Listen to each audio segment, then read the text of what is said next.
एक छोटे से कस्बे में समीर नाम का एक लड़का रहता था। बचपन में ही पिता की मृत्यु हो जाने के कारण परिवार की आर्थिक स्थिति बड़ी दयनीय थी।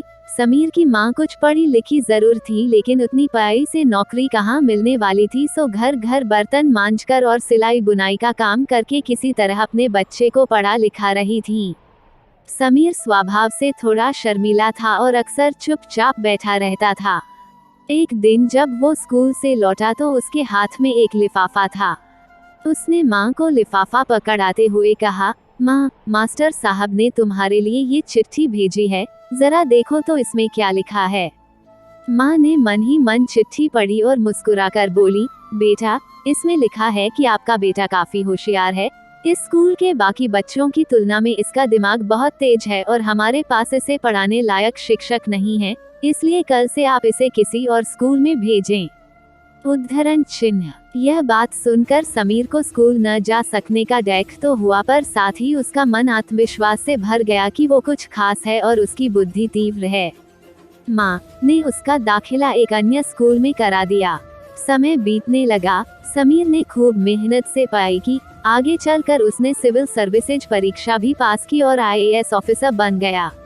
समीर की मां अब बूढ़ी हो चुकी थी और कई दिनों से बीमार भी चल रही थी और एक दिन अचानक उनकी मृत्यु हो गई।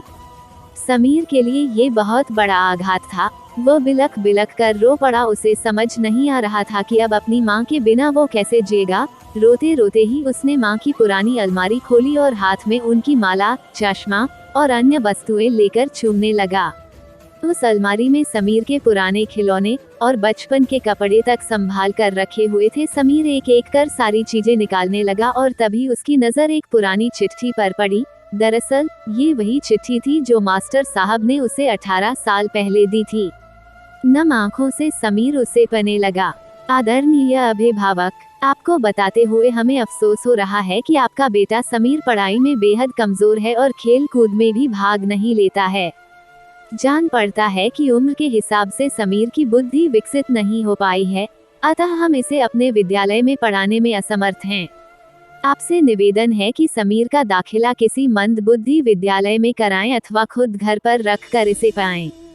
सादर, प्रिंसिपल। समीर जानता था कि भले अब उसकी मां इस दुनिया में नहीं रही, पर वो जहां भी रहे उनकी ममता, उनका आशीर्वाद सदा उस पर बना रहेगा। सीख, किसी को भी कमजोर नहीं समझना चाहिए। दोस्तों, आपको ये कहानी कैसी लगी? मेरी कहानी को लाइक करें और मुझे कमेंट करके बताएं, और अगर आप नए हैं तो मेरे चैनल को सब्सक्राइब करें और साथ में बेल आइकॉन को दबाएं ताकि मेरी नई वीडियोस आप तक पहुंच जाए। हम मिलते हैं अपनी अगली कहानी में, तब तक आप अपना ख्याल रखें।